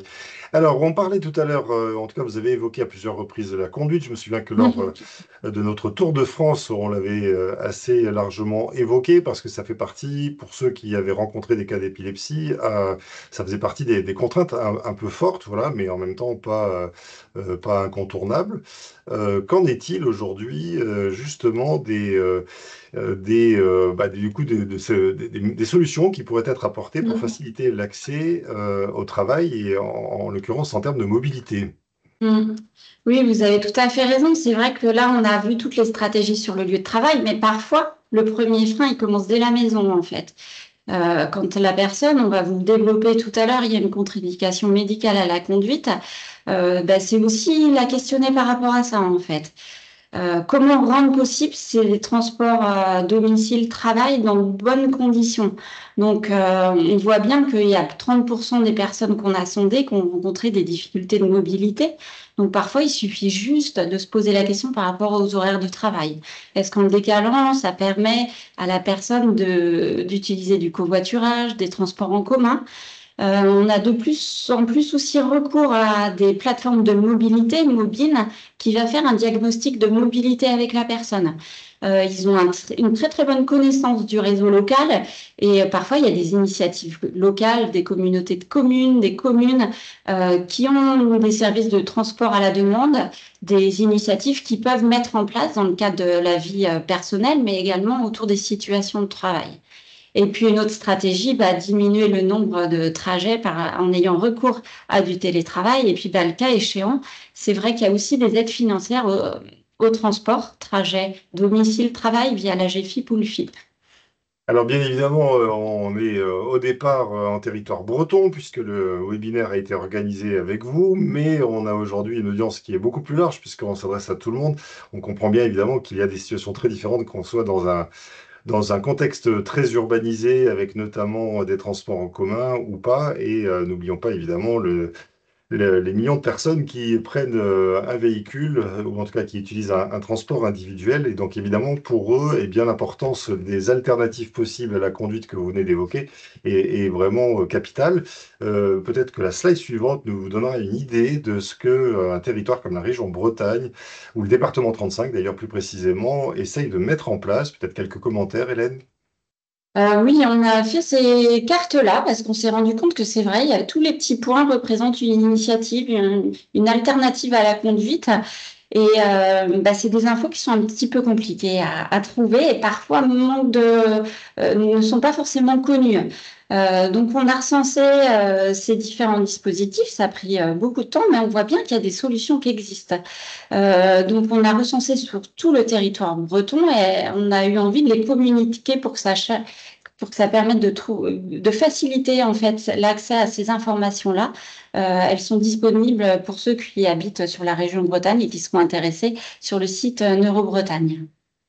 Merci beaucoup. Peut-être qu'on peut faire quand même un zoom un tout petit peu plus approfondi, notamment sur les aspects médicaux, puisque Dr Claire Ricordeau, vous êtes aussi en amont, vous, des diagnostics et du coup de ce qu'il est possible ou ce qu'il n'est pas possible de faire dans votre métier de neurologue. Peut-être qu'on peut encore une fois faire peut-être un peu un approfondissement de ce qui impacte quand on a une épilepsie, la problématique de la conduite et notamment des différents accès qu'on peut avoir à l'emploi, à la formation, etc. Donc, on a bien vu, la conduite, c'est un facteur clé sur l'accès à l'emploi, mais aussi sur la qualité de vie au sens général. Et c'est vraiment des situations très compliquées en consultation sur l'annonce diagnostique d'une épilepsie, d'annoncer aussi la contre-indication, on va le développer un peu après, temporaire ou définitive, à la conduite et à la conduite professionnelle, notamment à la conduite du groupe lourd. Donc, c'est aussi tout ce qui a généré ces recherches assez importante qu'on a fait sur les alternatives à la conduite, c'est de pouvoir proposer quelque chose, parce que de dire en consultation que c'est pas possible, c'est très compliqué. De dire c'est pas possible, mais il y a d'autres choses qui existent, ça donne vraiment des réponses, en tout cas des propositions de réponses. Donc il y a un enjeu important à communiquer autour de la mobilité, à trouver des alternatives. Donc sur le plan purement légal, ce qu'on a remis sur la diapo suivante, c'est déjà sur le groupe léger. Pour les deux groupes, il faut aller voir un médecin agréé. C'est quelque chose qui est inscrit dans la loi, donc qui est obligatoire pour le patient. En pratique, il n'y a pas de contrôle. C'est-à-dire que nous, de le dire en consultation, vous devez aller voir un médecin agréé, ça s'arrête là sur le secret médical. Donc, c'est à la personne, du fait de la loi, nul n'est censé ignorer la loi. Il doit aller se présenter auprès d'un médecin agréé avec son dossier médical, en général le dernier compte-rendu du neurologue qui récapitule la situation, pour se présenter et demander est-ce que j'ai le droit de conduire. Donc là, le médecin agréé va évaluer est-ce qu'il y a une aptitude temporaire, ce qui est souvent le cas, est-ce qu'il y a une aptitude définitive, ça on a le droit quand on a 5 ans sans crise, ou est-ce qu'on n'est pas apte à conduire. En pratique, en consultation, si l'épilepsie n'est pas équilibrée, on dit aux patients de ne pas conduire, on ne leur dit pas d'aller voir le médecin agréé qui va leur dire qu'ils n'ont pas le droit de conduire, parce qu'en pratique, il n'y a pas vraiment de possibilité qui les autorise. Mais là, on a redétaillé juste sur la diapo suivante les différents types. Donc, sur le groupe 1, donc conduite léger, la définition standard, il faut 1 an sans crise. Et ce qui marche pour pas mal de choses, on dit qu'une épilepsie est équilibrée quand on a 1 an sans crise. Dans ce cas-là, le médecin agréé va donner une aptitude temporaire. Et quand on a 5 ans sans crise, on peut revalider définitivement son permis de conduire. Ça, c'est un premier élément. L'autre élément, c'est que vu que l'épilepsie est très différente d'une personne à l'autre, il y a aussi des situations particulières. Donc, quand on sent toutes ces crises arriver, ce qu'on commençait à dire un petit peu tout à l'heure, oui, quand on a le temps, que la crise commence à un endroit, que c'est une épilepsie partielle, qui peut éventuellement généraliser derrière. Donc, parfois, on peut avoir une grosse chute et une crise tonico-clonique alors que le début est commencé à un endroit. Mais si on a la chance de sentir ces crises arriver, forcément, sur l'évaluation de risque, c'est beaucoup moins dangereux pour soi et pour les autres. Et donc, en pratique, quand on a au moins 6 mois de recul sur un début d'épilepsie, c'est-à-dire que si on fait un diagnostic, il faut quand même attendre les 6 mois. Donc, il faut dire que sur les 6 mois, toutes les crises étaient pareilles. Oui, le médecin agréé va autoriser la conduite parce qu'on aura le temps de se mettre à l'abri. Pareil, si on fait des crises qu'en dormant. Il y a des patients qui font des crises que pendant le sommeil. On ne dort pas en conduisant, donc de manière assez logique. Si on fait des crises qu'en dormant, on a aussi le droit de conduire si on a aussi au moins 6 mois de recul. Et puis, il y a des choses aussi plus spécifiques. Ce qu'on n'a pas dit tout à l'heure, c'est que tous les cerveaux savent faire les crises d'épilepsie. On fera tous la même, on fera tous une crise généralisée tonico-clonique. On a tous un seuil électrique à partir duquel les neurones se mettent à faire une hyperexcitabilité. On le teste un peu tous sur la période étudiante, contre de l'alcool, s'il y a un peu de toxique, s'il y a des couchers tardifs. Il y a une partie des gens qui vont faire une crise d'épilepsie. Ça ne veut pas dire qu'ils ont une épilepsie, peut-être qu'ils en ont juste fait une parce qu'ils ont dépassé un certain nombre ils ont cumulé en tout cas un certain nombre de facteurs favorisants. Et dans ce cas-là, il y a quand même une interdiction de conduire. Il faut en général, alors au moins quelques mois, souvent le temps de faire le jet, d'évaluer le risque de récidive. Donc c'est ça l'évaluation au cas par cas. C'est-à-dire si on a une explication ou il y a d'autres choses, une hypoglycémie, un gros problème de santé, on peut aussi faire une crise pour autre chose. Ça peut être à réévaluer. Et sinon, si on fait juste une crise une fois, on peut ne pas avoir d'épilepsie et juste attendre 6 mois sans crise. C'est quand même 6 mois, c'est très long. Mais des fois aussi au début, il faut attendre de voir un petit peu comment la situation peut avancer. Est-ce que ça va stabiliser? Est-ce que ça va revenir? Ce qui peut mettre vraiment en difficulté dans le monde professionnel, dire on est en attente. Et pendant ce temps-là, qu'est-ce qu'on fait? On ne peut pas contre-indiquer complètement le poste. En même temps, peut-être qu'on va aller par là, mais peut-être que ça va s'arrêter et qu'en fait, il y aura juste une crise et tout reprendra comme d'habitude. Donc, il y a des situations aussi particulières. Si on doit arrêter ou changer le traitement, ça, il faudra arrêter de conduire pendant 3 mois, ce qui peut vraiment limiter les possibilités d'arrêter les médicaments chez certains qui voudraient. On pourrait sur le plan médical, mais la précaution nécessaire, c'est d'arrêter la conduite. Et donc là, on revient aussi, oui, si on peut mettre un peu de télétravail, un peu de covoiturage, un peu d'adaptation et de souplesse là-dessus, ça pourrait permettre à certains de pouvoir essayer un sevrage en sécurité et ne pas continuer un traitement parce qu'ils ne peuvent pas arrêter de conduire. Ces informations sont valables pour le permis B classique ou A ou B, c'est-à-dire la conduite de véhicules légers, c'est ça? Ça, c'est le groupe léger. Pour le groupe lourd, c'est ça. Le groupe lourd, là, c'est arrêt net, c'est 10 ans sans crise et sans traitement. C'est-à-dire qu'en pratique, quelqu'un à qui on va faire un diagnostic d'épilepsie qui est chauffeur routier, à qui on va proposer un traitement parce qu'on pense qu'il est à risque de refaire des crises, donc on est sur un diagnostic d'épilepsie, il ne pourra plus être chauffeur routier, donc il faut vraiment là partir sur assez rapidement des méthodes d'identification de RQTH, de formation, arriver. Alors ce qui est très violent sur une annonce diagnostique de parler RQTH à la première consultation, mais ce qui est nécessaire sur la temporalité pour essayer d'activer justement le plus de leviers possible pour accompagner au mieux cette situation-là en disant que là, vraiment, c'est un coup d'arrêt sur le groupe 2.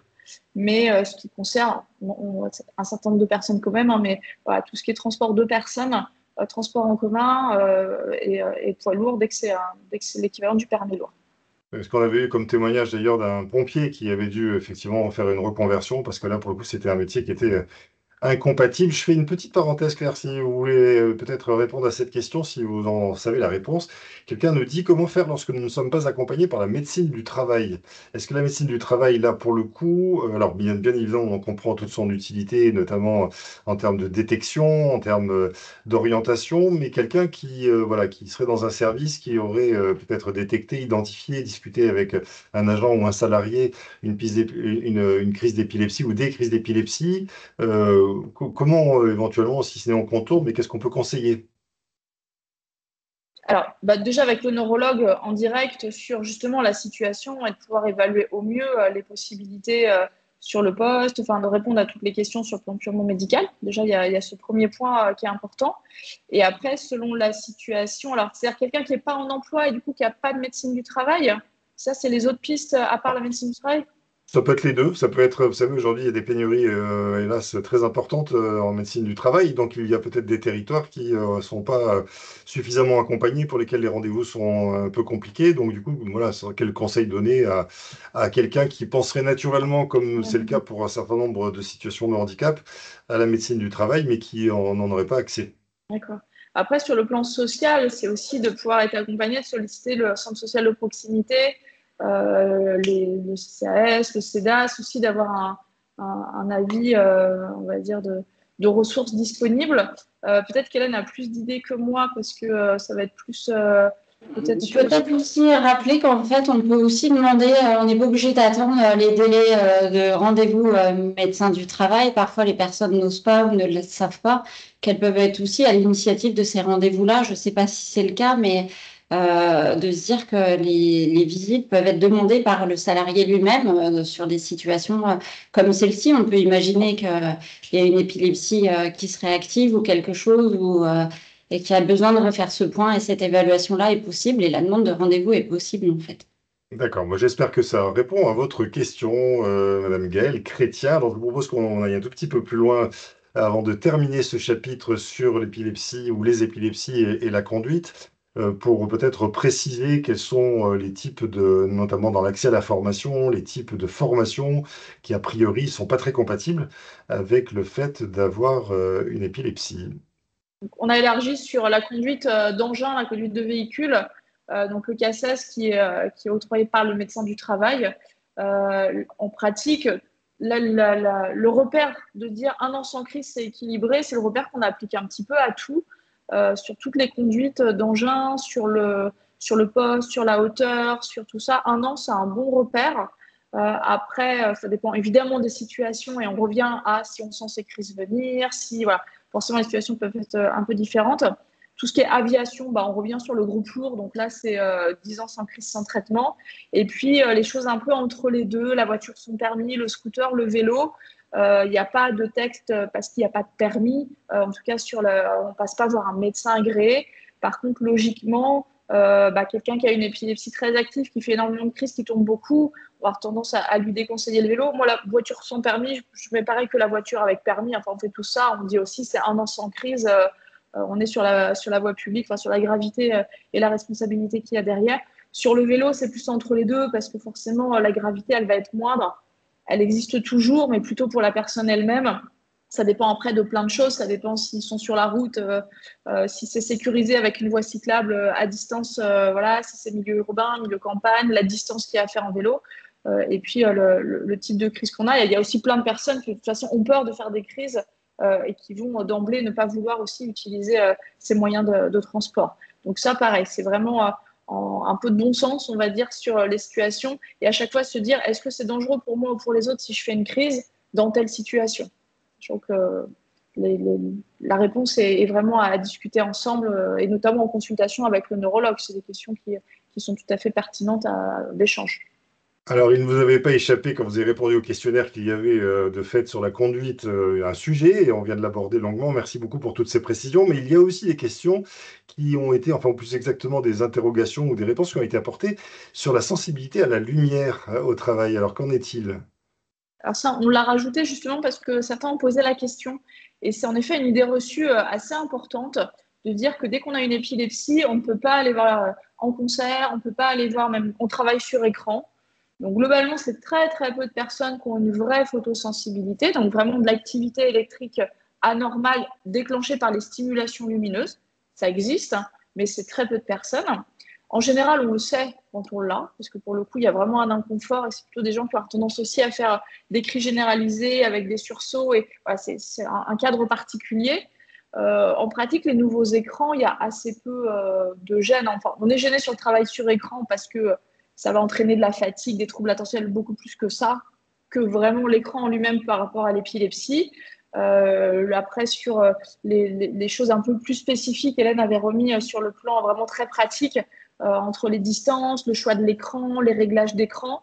Il y a possibilité de lunettes polarisées. Alors, ça, les patients moi, que je suis qui ont une photosensibilité, ils ont certains, hein, c'est assez peu de monde, peuvent avoir des lunettes polarisées et qui sont moins gênés en tout cas par les lumières. Mais ça reste une idée reçue de dire « Ah, je ne peux pas aller sur écran car j'ai une épilepsie ». Non, dans la grande majorité des cas, ça ne pose pas de problème, en essayant plutôt d'avoir un confort visuel dû au travail sur écran, mais qui est quasiment pour tout le monde, hein, finalement, d'avoir une bonne distance, de régler la luminosité, de ne pas faire de l'écran toute la journée. Enfin, on revient un peu sur des préconisations pour tout le monde.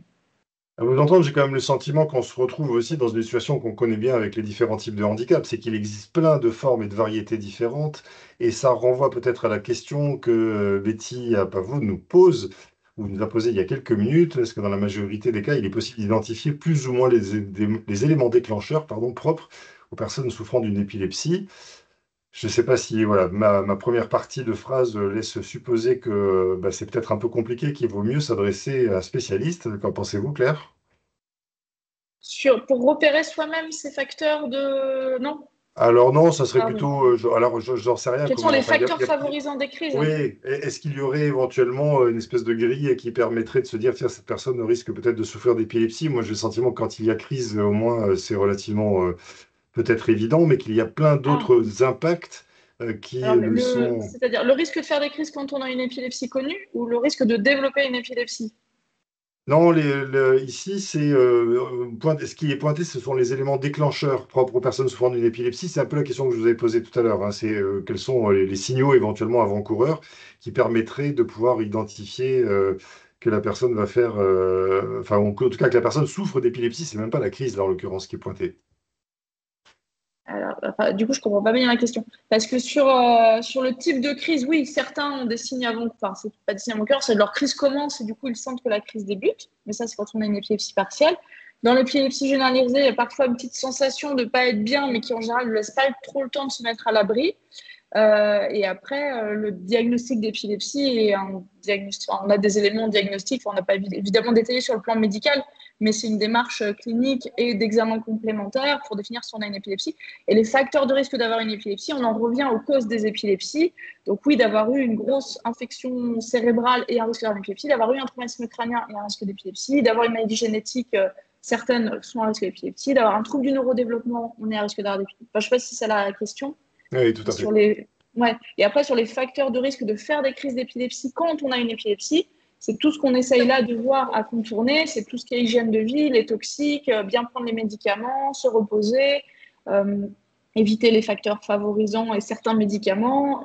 Donc ça, c'est vraiment sur on a une épilepsie et comment on fait pour optimiser au mieux les choses et éviter au maximum. Donc ça, c'est vraiment la contrainte que la plupart des personnes qui ont une épilepsie sont obligés de suivre. Et du coup, ça s'applique aussi dans le monde du travail avec parfois des adaptations qui peuvent vraiment permettre de réduire ce risque et donc de faire que si c'est adapté, on fera moins de crises. Donc il y a vraiment un enjeu important à optimiser les choses.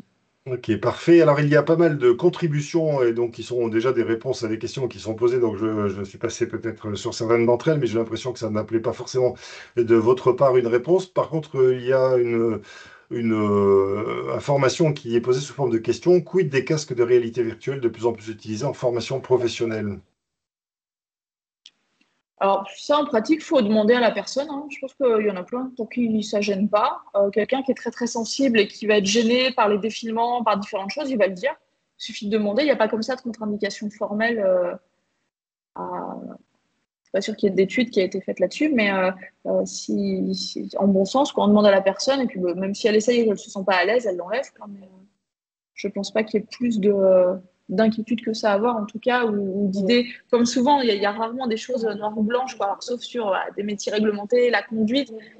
Le reste, c'est vraiment à discuter ensemble et c'est du bon sens de voir est-ce que c'est possible ou pas. Ouais. Alors, pour répondre à la question de Betty, pas vous, mais on vous proposera peut-être de revisionner ce webinaire. Il y a effectivement en fait une capacité d'anticiper les crises, notamment en identifiant quels sont les facteurs déclencheurs. On parlait tout à l'heure, par exemple, du stress, etc. Donc oui, on peut anticiper dans une certaine mesure. Ouais. C'est pas la crise forcément, mais c'est les facteurs qui pourraient favoriser, entre guillemets, l'apparition d'une crise. Je ne sais pas si on peut répondre d'autres choses à ça. Est-ce qu'il est possible d'anticiper les crises en limitant certains stimuli déclencheurs? C'est un peu Alors le sujet de oui, votre. c'est ça. Ouais, Ouais, c'est ça, ça revient à ça, ouais. d'identifier soi-même quelles sont les situations où on est plus à risque de faire des crises. Et ce que Hélène détaillait tout à l'heure, peut-être que sur des périodes un peu plus compliquées, de dire bah là, voilà, j'ai pas bien dormi, il fait très chaud, est-ce que je pourrais faire du télétravail pour éviter de prendre le Mm. risque dans les transports en commun, de rajouter de la fatigue, peut-être de commencer plus tard et un peu en décalé. Enfin, c'est cette flexibilité-là, mais qui passe vraiment par l'identification par la personne de ses besoins.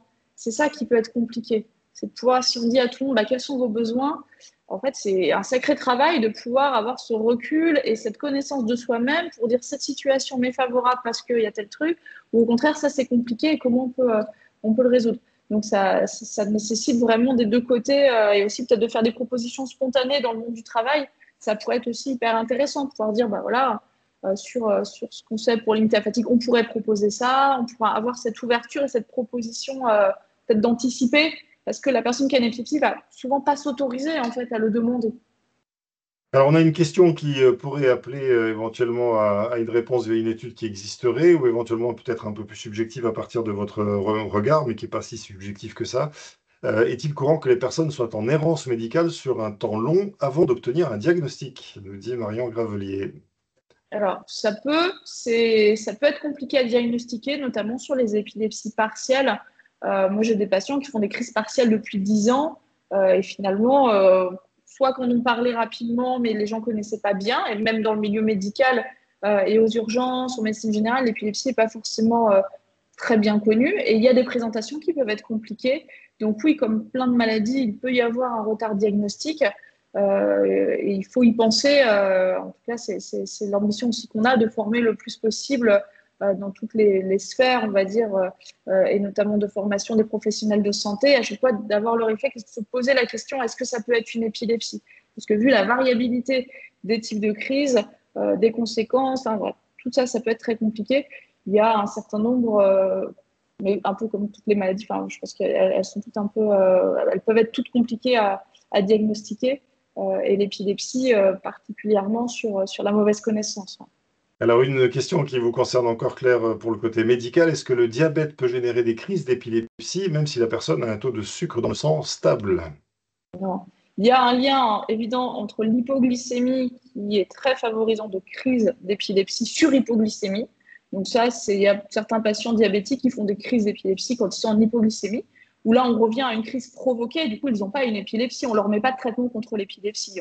On équilibre leur diabète, mais il n'y a pas de lien direct entre les deux. C'est deux maladies différentes sur ça. Voilà, et puis Betty, après vous qui nous a posé, et que je remercie parce qu'elle nous a posé pas mal de questions intéressantes, nous dit, si je comprends bien, les acteurs les plus prégnants ou les facteurs les plus prégnants et courants sont plutôt la fatigue et le stress.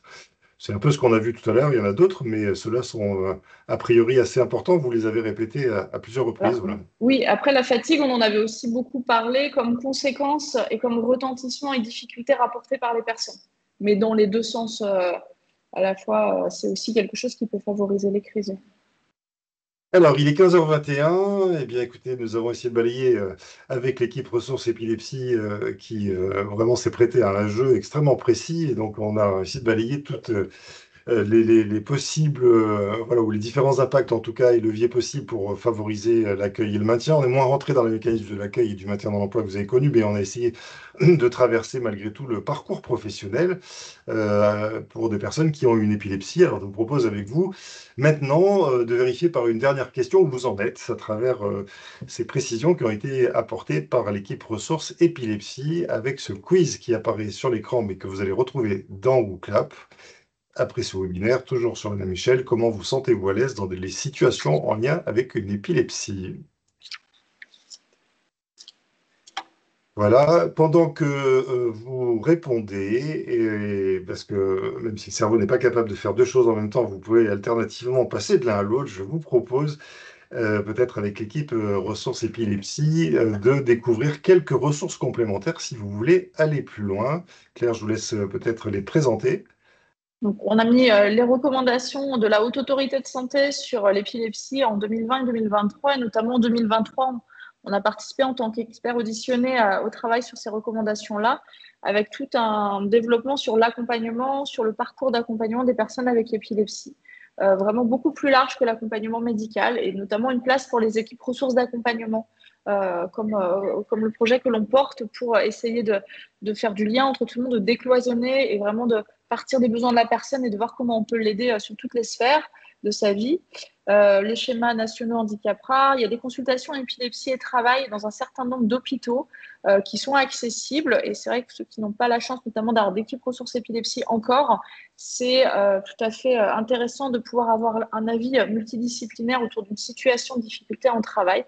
Ces coordonnées, ça passe par les neurologues qui vont demander au CHU, donc la plupart voilà, sont bien organisés là-dessus, pour pouvoir avoir des pistes concrètes sur des situations. On remercie encore le pôle de santé Saint-Jean et notamment le docteur Muriel Lafont qui nous a prêté la vidéo. Voilà, on cherchait un support assez simple et didactique et on espère que ça vous a permis de mieux visualiser les choses. Et puis la dernière référence qu'on vous a vue, je pense que c'est la plus importante, la plus en tout cas objective pour vous, opérationnelle. Et on a utilisé un certain nombre d'iconographies de ce travail qui a été fait directement avec des médecins du travail sur des recommandations autour de l'insertion professionnelle, le maintien en poste. Pour spécifiquement la problématique de l'épilepsie. Donc c'est un document très récent qui est très bien fait et qui reprend des pistes vraiment concrètes et ça peut être une bonne base à garder en ressources. Alors, dans notre balayage, on avait identifié un certain nombre également de ressources, mais pour certaines qui sont en train de se mettre en œuvre, je crois qu'il y a aussi un fonds européen qui a financé une plateforme et qui n'est peut-être pas totalement terminé ou finalisé. Bref, si vous avez envie d'en savoir un peu plus, vous allez trouver bien sûr sur le web énormément de ressources, mais gardez bien en tête celle que le docteur Claire Ricordo a pu vous donner. Alors voilà le retour sur le questionnaire. Est-ce que vous êtes un peu plus à l'aise? Alors j'ai plus les chiffres tout à fait en tête, il faudrait les avoir en C'est mieux, parallèle. Mais c'est un j'ai le peu mieux quand sentiment même. que c'est beaucoup mieux parce que pénible et très pénible représentaient une grande majorité. Et là maintenant, vous êtes insupportable et confortable. Un commentaire peut-être, Claire? Oui, bah c'est l'intérêt. Après, c'est l'objectif de vous donner des clés là. L'intérêt que ce soit enregistré, de pouvoir y retourner aussi, d'avoir aussi ce document. Je vous citais là le dernier pour reprendre ça. On peut aussi, voilà, sur des questions très spécifiques, apporter aussi un certain nombre d'éléments si vous avez besoin. Mais en priorité, c'est vraiment localement qu'il faut essayer de trouver des ressources sur des situations individuelles et faire du lien et décloisonner vraiment les milieux avec ne plus avoir cette mauvaise connaissance des deux côtés et que les personnes au milieu se sentent comprises et non stigmatisées. Donc c'est vraiment tout l'enjeu de pouvoir s'autoriser quand on a une épilepsie à parler de son épilepsie dans le monde du travail sans en avoir peur des conséquences négatives. Et on voit tout ce qui peut être mis en place qui pourrait vraiment améliorer la situation.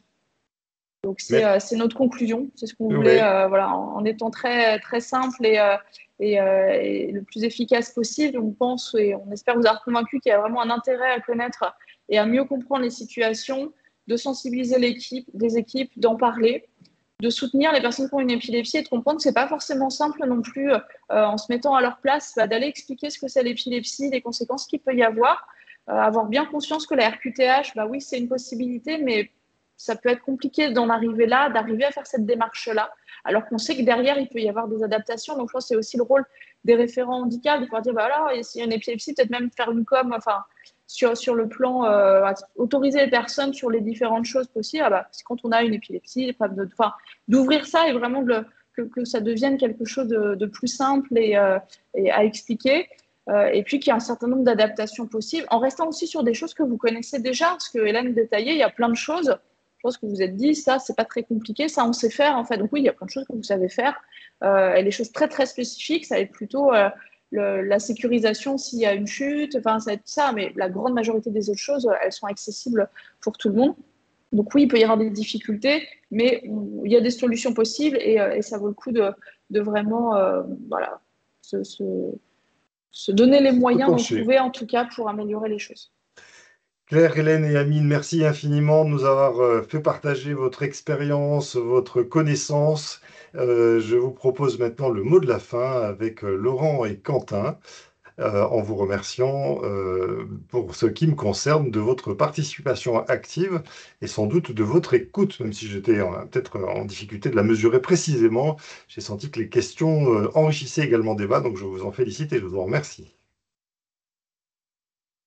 Associé à ces remerciements parce que c'était la chance que nous avions sur notre territoire breton d'avoir une équipe ressources épilepsie et puis sans doute remercier aussi l'ARS qui s'implique fortement dans cette logique d'avoir une équipe ressources épilepsie et qui a bien voulu partager avec l'ensemble des réseaux, avec l'ensemble des référents handicap en entreprise ou dans la fonction publique. Donc, un grand merci à vous de nous avoir apporté ces éclairages qui nous semblent importants parce que la première étape est sans doute juste d'en parler. Et juste d'en parler permet ensuite d'aborder des solutions. On le dit souvent, Laurent et moi, aux employeurs que l'on accompagne. L'important, c'est d'abord de pouvoir échanger dans les équipes, de lever un certain nombre de préjugés qui peuvent exister pour parler non pas de l'épilepsie, mais de parler de la compensation qui est nécessaire. C'est ça qui est important, c'est de permettre à chacun d'avoir sa place dans les équipes. Donc, je vais être tout à fait redondant en remerciant encore une fois effectivement l'équipe. Et puis, je pense que ce qui est intéressant, au-delà des spécificités qui ont pu être abordées aujourd'hui dans le cadre de cette sensibilisation, c'est aussi le fait qu'on peut en retirer beaucoup de choses sur l'accompagnement de manière générale par rapport aux problématiques rencontrées, sur l'approche globale sur les situations de handicap. Au-delà de ça, pour nous, je pense que ce qui était intéressant, c'est de voir à quel point la question de réseau à laquelle on est quand même attaché à la fois côté public et privé, elle trouve tout son sens dans le cadre des réseaux tels que vous le proposez à travers l'ensemble des partenariats que vous avez sur le territoire, parce que c'est une petite équipe qui couvre malgré tout une région n'est pas typique que ça. Donc la question là aussi, réseau partenariat est très importante. Et je pense que c'est un début pour nous et je pense qu'on pourra réfléchir à l'avenir aussi à réutiliser, alors non pas cette ressource-là, mais sur d'autres thématiques éventuellement, la dimension publique-privée qui pourrait être effectivement recherchée, puisque encore une fois, on partage d'une manière générale l'ambition de favoriser l'accès à l'emploi et le maintien dans l'emploi des personnes en situation de handicap, que ce soit en public ou dans le privé. Merci encore en tout cas et bravo pour le travail réalisé et merci à l'équipe aussi de Jérôme, bien sûr, pour le travail réalisé pour cette préparation. De 15h30, donc écoutez, vous aurez le replay disponible, comme on vous le disait tout à l'heure, sur le site du FIP et probablement de la GFIP. Quentin, tu peut-être peux me le confirmer. Je crois que c'était ce qu'on s'était dit. Voilà, puisqu'il y a eu pas mal de questions qui étaient posées sur les supports et autres redécouvertes. Eh bien, je vous souhaite à tous une bonne journée et nous concluons comme cela ce webinaire. Merci beaucoup, au revoir. Merci.